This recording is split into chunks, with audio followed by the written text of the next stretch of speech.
Hello friends, इस video में हम पढ़ने वाले हैं प्रॉपर्टीज ऑफ डिटर्मिनेंट्स। तो चलिए हम स्टार्ट करते हैं प्रॉपर्टीज ऑफ डिटर्मिनेंट्स।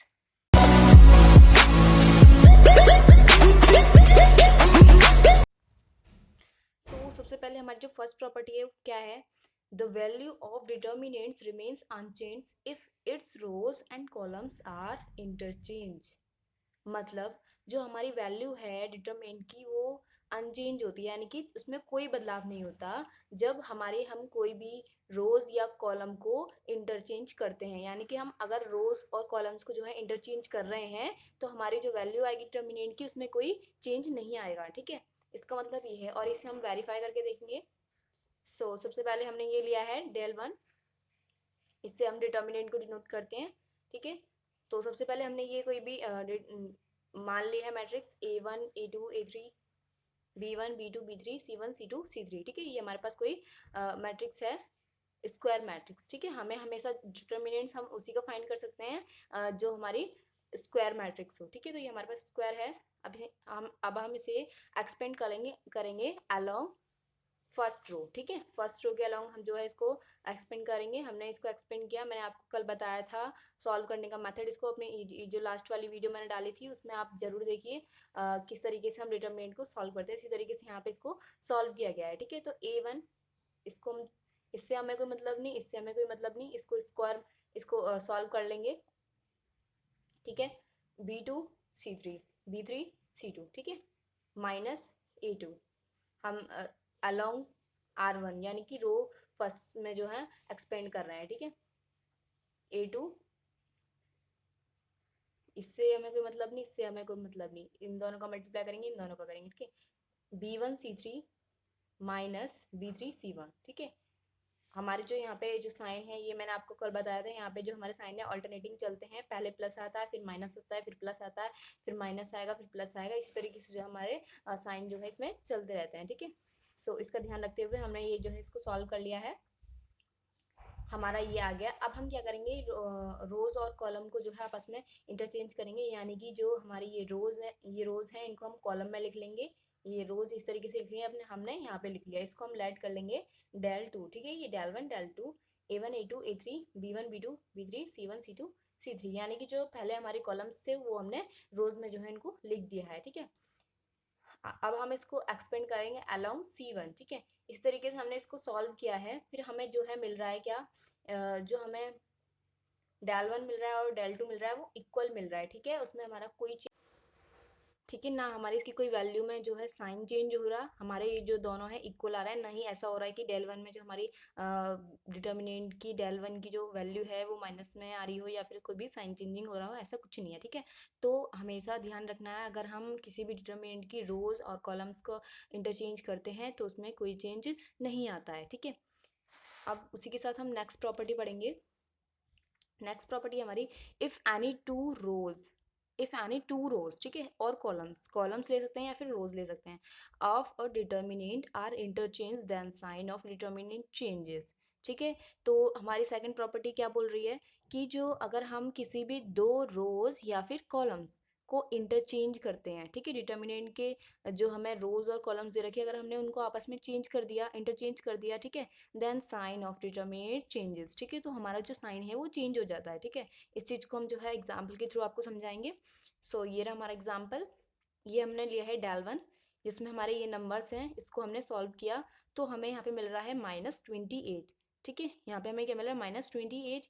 अब इसी तरीके से अब हम क्या कर देंगे, R2 को R1 में चेंज कर देंगे। ठीक है, आपस में जो है दो रोज को हमें चेंज करना है। अब अगर हमें इसको वेरीफाई करने के लिए, ठीक है, तो R2 ये है, R1 ये है। ठीक है, इन दोनों को हम आपस में जो है इंटरचेंज कर देंगे, यानी कि 6 0 4 ऊपर पहुंच जाएगा और 2 - 3 5 जो है हमारी सेकंड रो में आ जाएगा। ठीक है, तो ये हमने आपस में इंटरचेंज कर दी।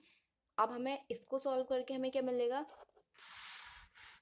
इसको सॉल्व करके हमें मिल रहा है 28। क्या मिल रहा है, 28, और पॉजिटिव 28 मिल रहा है। और हमें जो है यहाँ पे जो मिल रहा था वो क्या मिल रहा था, माइनस का 28। ठीक है, तो ये हमारी जो प्रॉपर्टी है तो ये वेरीफाई कर गई। ठीक है, तो हैंस हमारा क्या आता है, माइनस का del one equals to del two, positive del two. ठीक है, तो ये दोनों हमारी इक्वल हैं, बस हमने इनको जो है चेंज कर दिया है, इसकी जो है हमने रोज और कॉलम्स को जो है चेंज कर दिया है आपस में, दो रो और दो कॉलम्स को हम इंटरचेंज करते हैं तो हमारा जो है साइन जो है कभी हमेशा इंटरचेंज हो जाता है, ठीक है, इस बात का ध्यान रखना है हमें। अब हम जो है पढ़ते हैं थर्ड प्रॉपर्टी। हमारी थर्ड प्रॉपर्टी क्या है? if any if any two rows or columns of a determinant, ठीक है, are identical और corresponding elements are same, मतलब कि जो भी हमारे इसमें एलिमेंट्स होंगे, दो रोज या फिर दो कॉलम्स में जो हमारे एलिमेंट्स होंगे वो सेम दे रखे होंगे और बिल्कुल इस तरीके से दे रखे होंगे, तो then value of determinant is zero, ठीक है। तो उनकी जो वैल्यूज आने वाली है वो क्या आएगी? जीरो। जैसे कि हमने ये डाल वन लिया, ये हमने इसको इस तरीके से, हमारी जो है इसमें कॉलम वन और कॉलम थ्री जो है बिल्कुल सेम है, ठीक है, इसको हमने एक्सपेंड कर दिया अलॉन्ग C1, ये हमने यहाँ पे एक्सपेंड कर दिया इसको, सो उससे हमारी वैल्यू आ जाएगी जीरो, ठीक है।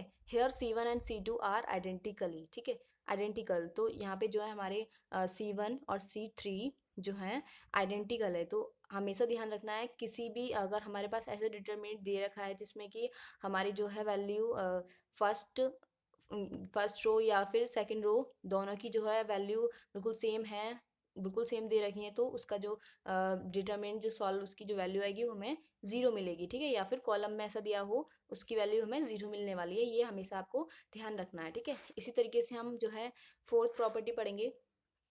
फोर्थ प्रॉपर्टी है हमारी, if each element of a row, ठीक है, if each elements of a row, ठीक है, और a column of a determinant is multiplied by a constant k, then its value gets multiplied by k, ठीक है। क्या कह रहा है? या फिर हमारी कोई भी एक रो या फिर कॉलम में अगर हम k से मल्टीप्लाई करते हैं तो कांस्टेंट k से हम मल्टीप्लाई करेंगे, सो उसकी जो वैल्यू आएगी its value gets multiply by k, और उस डिटर्मिनेंट का अगर हम उसमें मल्टीप्लाई करते हैं तो हमारा जो है मल्टीप्लाई में जब हम डिटर्मिनेंट की वैल्यू निकालेंगे तो हमारा जो है इसमें k साथ में आएगा, जैसे कि देखिए यहाँ पे आ रहा है, ठीक है।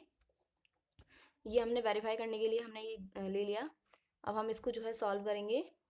अब सबसे पहले ये हमने ले लिया डिटर्मिनेंट, अब मल्टीप्लाई बाय के, हमने किसी भी के से मल्टीप्लाई करेंगे इन फर्स्ट रो में, फर्स्ट रो में हम जो है इसको मल्टीप्लाई कर रहे हैं, फिर इस हम हमें एक्सपेंड कर देंगे, एक्सपेंड अलोंग फर्स्ट रो, यानी कि इस जिस रो में हमने मल्टीप्लाई किया है के का, उसी रो में हम इसको एक्सपेंड कर रहे हैं, एक्सपेंड कर लेंगे हम इसे।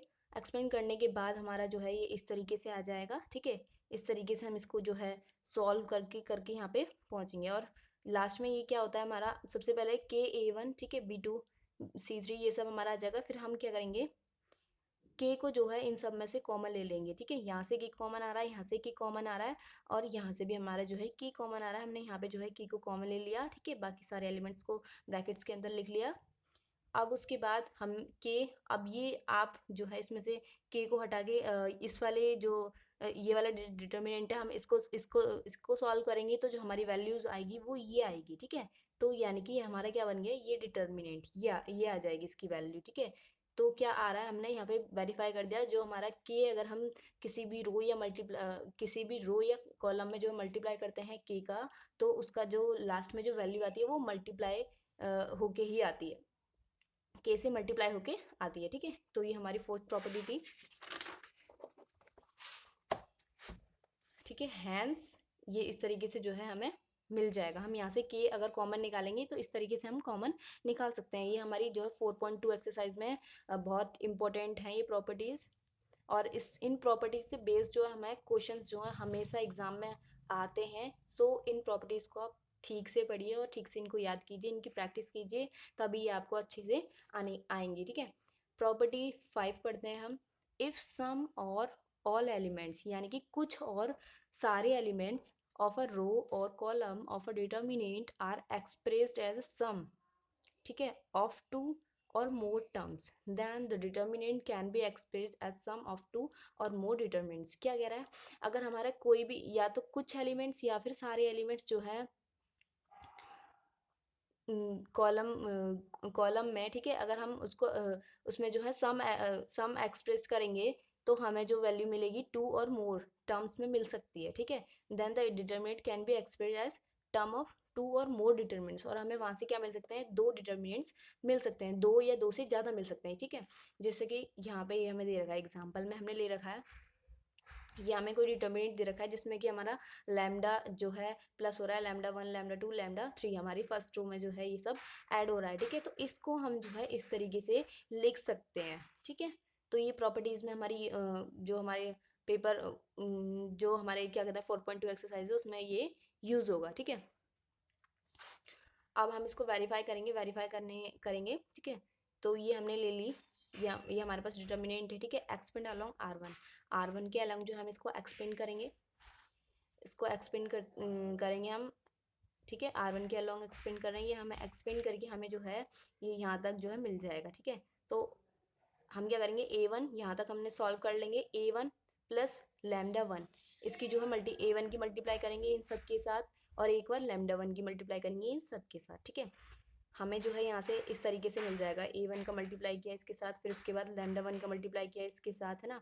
इसी तरीके से यहाँ पे A2 का करेंगे, ये हमें मिल जाएगा। अब हम लास्ट में जाके क्या करेंगे, जो भी हमारे ए वाले एलिमेंट्स है और लैम्डा वाले एलिमेंट्स है उनको एक साइड में लिख लेंगे, इनको एक साइड में लिख लेंगे, ठीक है। तो हमने इनको जो है एक साइड में A1 A2 A3 ये हमने एक साइड में लिख लिया, ये हमारा एक अलग डिटरमिनेंट बन जाएगा इससे, ठीक है। इसी तरीके से हमने इसको अलग तरीके से लिख लिया, इसको मतलब एक साथ लिख लिया del 1 del 2 del 3, ठीक है। और जो है हमारे ऑल्टरनेटिंग साइन भी आ रहे हैं साथ ही साथ, ठीक है। तो इस तरीके से हमारी जो है ये जो है पहला डिटर्मिनेंट बन जाएगा, फिर ये सेकंड डिटर्मिनेंट बन जाएगा, जो कि हमारा एडिंग के साथ जो है हम लिख सकते हैं, यहाँ से लेके यहाँ तक एक डिटर्मिनेंट, यहाँ से लेके यहाँ तक दूसरा डिटर्मिनेंट बन रहा है, ठीक है। तो ये हमारे जो है इस तरीके से ये हमने वेरीफाई कर दिया, ठीक है। अब है हमारी 6th प्रॉपर्टी, यानी कि लास्ट प्रॉपर्टी है, if two each elements of any row or column of a determinant the equivalent multiply of corresponding elements of other row or column are added, then value of determinants remains the same. That is, the value of determinants remains same if we apply the operation, ठीक है।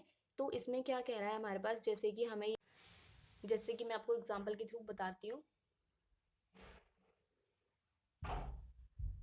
A1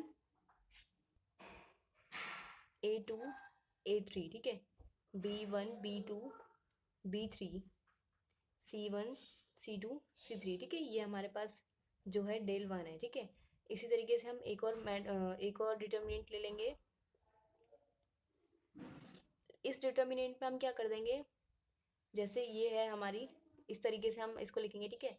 हमें क्या करना है, R1 में हम लगाएंगे, ठीक है। इसकी I की जगह पे हमने R1 ले लिया, फिर क्या करना है R1 प्लस, ठीक है। अब हम ले रहे हैं सेकंड रो ले लें, ठीक है।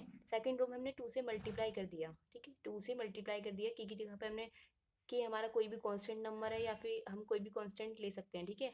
तो हमने इसी जगह पे 2 ले लिया, 2R, कौन सी रो ले रहे हैं हम, सेकंड रो ले रहे हैं, ठीक है। तो यहाँ पे जो है ये ऑपरेशन लग जाएगा, अगर आपने मैट्रिक्स में सॉल्व किया हो तो इस तरीके से इसमें लग जाएगा, ठीक है। तो R1 में हम क्या कर देंगे, R1 प्लस 2R2, तो R1 में हम ऑपरेशन लगा रहे हैं, ठीक है। और 2R2 जो है हमें ऐड करना है, यानी कि A1, ठीक है, A1 प्लस 2R2 यानी कि ये 2B1, 2B1, ठीक है।